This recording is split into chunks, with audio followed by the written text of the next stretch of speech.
Hi, soon-to-be call center agent. This is Nayumi Cee once again. It's my pleasure to be able to see you on the other side of the screen.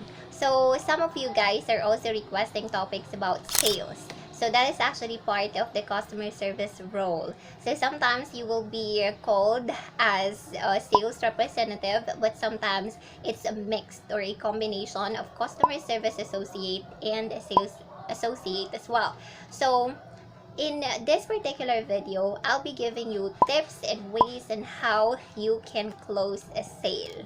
Okay? Because in my current job, one of the things we do is to pitch for a sale. And you don't necessarily, you don't need to just pitch for a sale. You have to actually close a sale.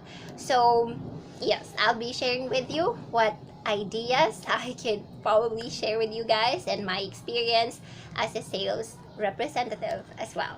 So if you're interested, just keep on watching.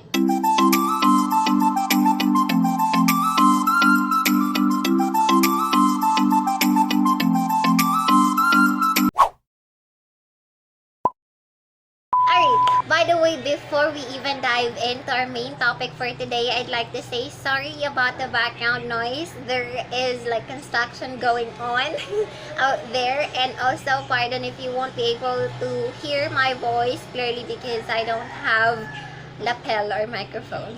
But yeah, let's begin. And by the way, this topic of ours today covers 4 parts. The first part is that I'll be giving you the difference between inbound sales and outbound sales. So basically, there are difference between the two. And second, we'll talk about the difference between pitching a possible sale and then closing an actual sales.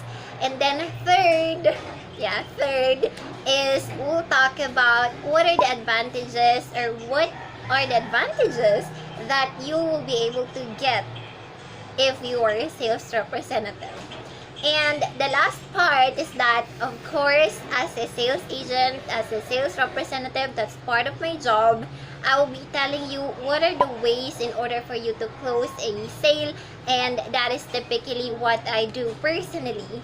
In fact, this is not a brag, but to tell you a story, I was awarded twice, I think, for being for having the most number of sales the entire fiscal or the entire month of all 24 teams in our department.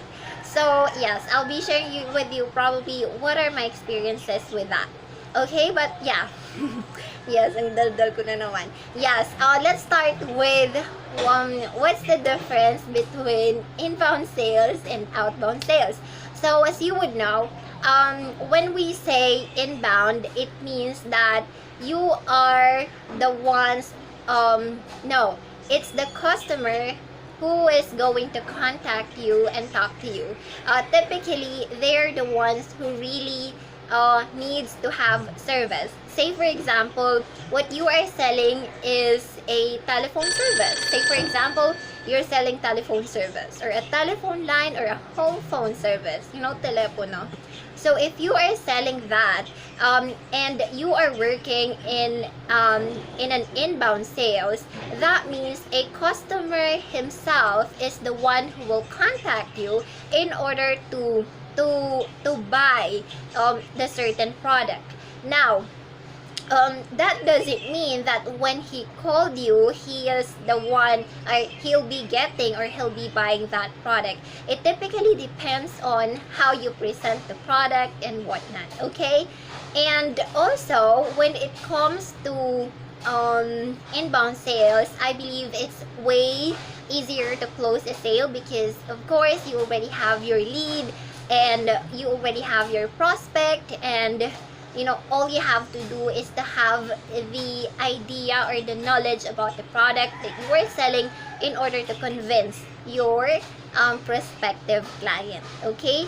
And then when you say outbound sales naman, this is a little bit difficult, and this is what regular sales agent does.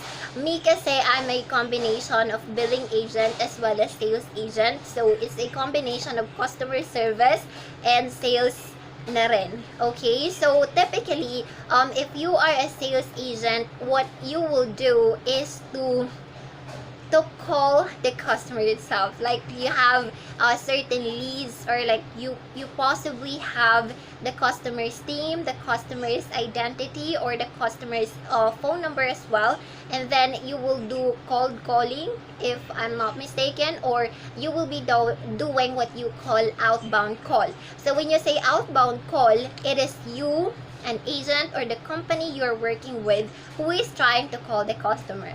So this is why do I say that it's a little difficult, because most of the customers don't really want to receive sales calls, like pitch from telemarketers and such. So you might experience hearing not so good words, because you don't know if you are calling the customer during the right period of time. Possibly he or she is doing certain job while you try to call her or him. So yes, that's possibly one of the struggle, or one of the challenges being faced by a sales agent, okay, especially if it's in an outbound sales. But yeah, today is what we're gonna do is we'll focus more on inbound sales, but that doesn't mean that we'll not talk about outbound sales. Of course, we'll talk about that, and possibly in some other video. Yeah. And then the second topic that we have is, what's the difference between pitching for a sale and then closing an actual sale. So there's not much difference. Actually, there's a huge difference. Yes, there's a huge difference between the two. Why? Because when you pitch for a sale, it is when you do either an inbound call or an outbound call. You talk to the customer, you present your ideas, you tell them what your product is, what are the benefits, advantages that they can get off of that particular product. And once you get them interested, once you persuade them, or you're able to persuade them, then that's the best time that you'll be able to close a sale. But then when you say pitching for a sale, it's like you are presenting, you are like engaging to the customer, telling, or like asking him probing questions, asking him about his lifestyle, asking him about what he wants, what she likes, what she doesn't like, what she want to include, what she doesn't want to include. Okay, so that's how you pitch for a sale. It's like talking to your lead, or talking to your prospective client, like asking more questions, asking deeper questions, like telling them, okay, so if you were selling a home phone service, typically those customers who buy telephone service are those elderly, okay, those who cannot use mobile service, those who really who likes calling like long distance, and they don't know how to use Skype and other applications out there available. So that is basically your market, or they are your target people. So if you hear someone who is like kind of elderly already, is granny, then I think if you pitch your home phone service with that person, he or she is most likely to get it. And then once you get them interested, once they agreed, then you'll be able to close the sale. Okay, so that's how quickly it is for you to be able to close a sale. Okay, pardon if I'm explaining it better. Am I explaining it better? Just comment down below. But yes, that's how you do it, basically. And then possibly the third one, the third topic that we'll be covering is that what are the advantages of you being a sales agent. So as you would know, possibly if you're a newbie, you might not know this just yet, but you get more compensation, you get a lot of incentives if you are a sales agent, and that's true. But of course, if you are a sales agent, you don't just earn thousands of incentives per month. You have to have this what you call quota, guys, quota. Alam mo yun? Yung quota. Like, for example, in our team, we are given like at least 10 sales per month. Okay, so we need to at least close 10 sales per month.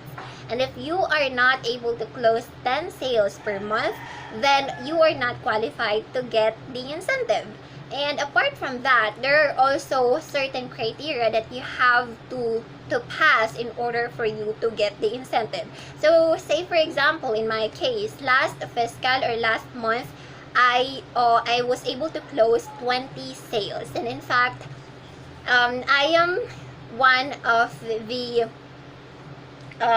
person who closed the most number of sales, the entire team. So we are like 300 plus people in our entire team, and I am the second. Like no, because we are two agents who got the most number of sales, so we are both able to close 2 sales, like 20 sales, both like kami, something like that.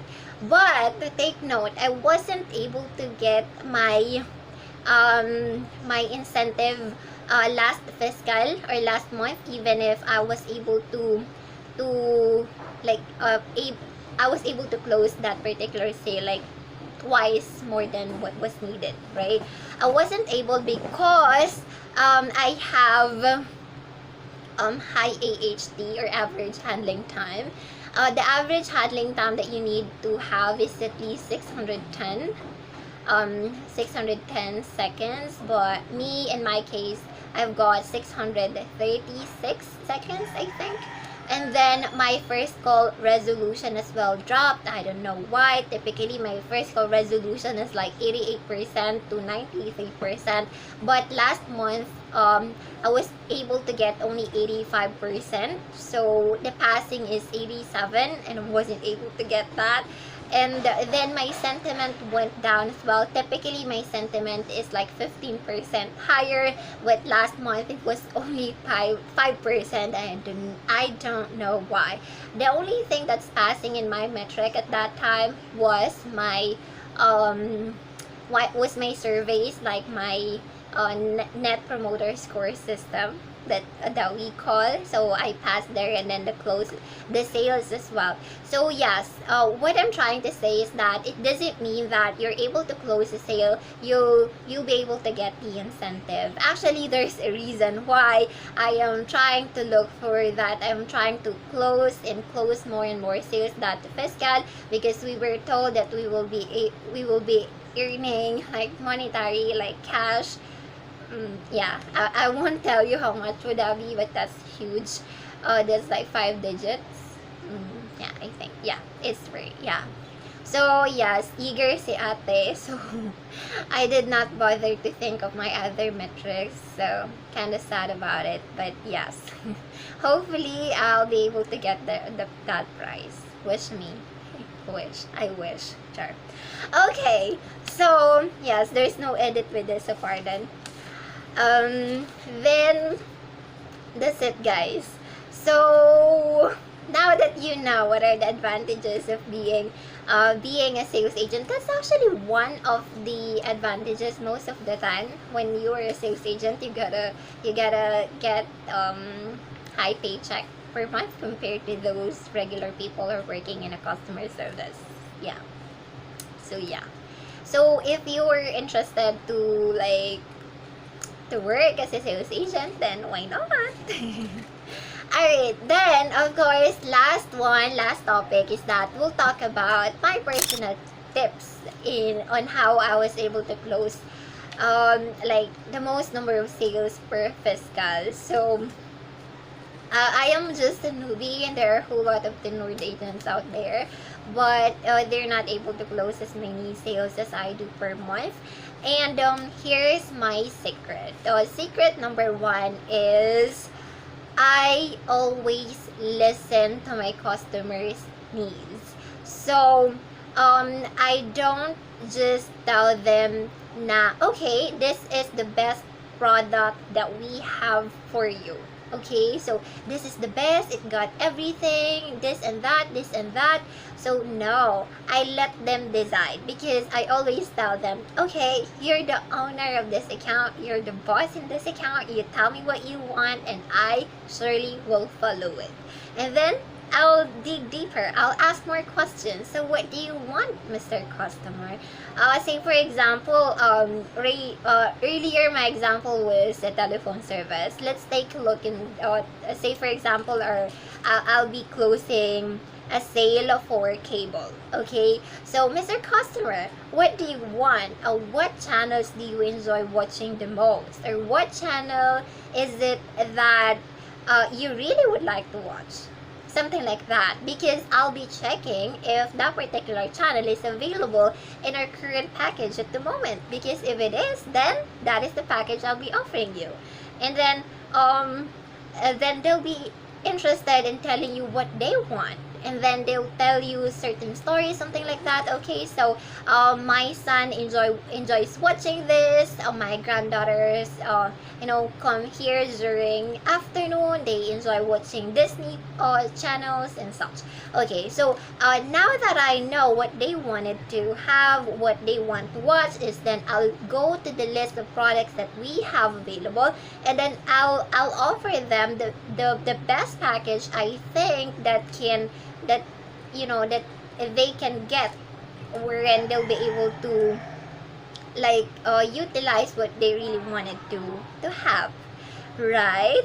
And then the second tip that I can share with you is, when you are trying to pitch for a sale or to close for a sale, you always have to tell them how much would that be, how much is the monthly cost. You need to be honest. This is something that people, or some people, or some sales agent don't really want to disclose the customer, because most of the time, if you are getting the best package, of course you will be paying more, but then you need to also tell them the value that they will be getting off of that money they will be paying with us. So most of the time, I do highlight the features, benefits, advantages of them getting that particular package. So tip number 2 really is, you need to be knowledgeable of the product that you are selling.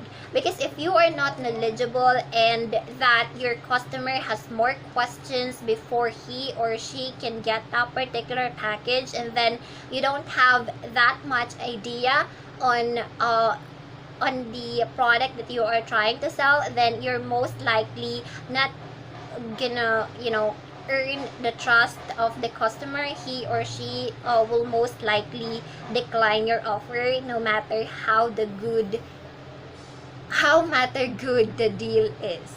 Okay, something like that. And also, some of them are willing to pay the price, especially if they are getting the best level of service off of what they are paying. But you also need to, tip number 3, you also need to know their not just their lifestyle, but also their social status. Possibly they're just living paycheck by paycheck, they are on a fixed income, they are just they are only waiting for their disability check to come, they are waiting for their social security per month, and something like that. So if you are talking to those people, you really need to make sure to tell them what is it that they will be getting off of the product you are providing them. You don't base everything on the cost itself. You also focus on the value of the product or service they'll be getting from the company. Okay, and then possibly, how many tips do I have already?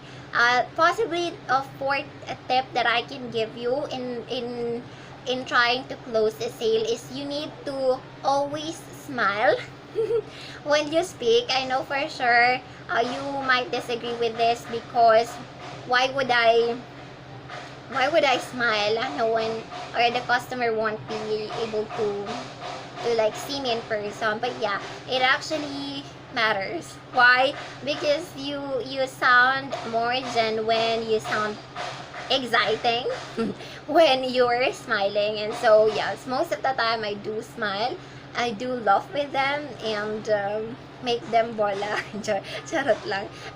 Yeah, that's what I do. That's what I pretty much do. I most of the time able to close the sale if I am being friendly with them, if I'm being nice with them, if I am like trying to compliment them. Oh, really? By saying, oh, really? You enjoy watching this? Oh, so you enjoy watching, adventure, something like that, and they'll tell you something. At kapag nakagaanan na kayo ng loob, okay, they are most likely to get the product. Okay, so that's pretty much it.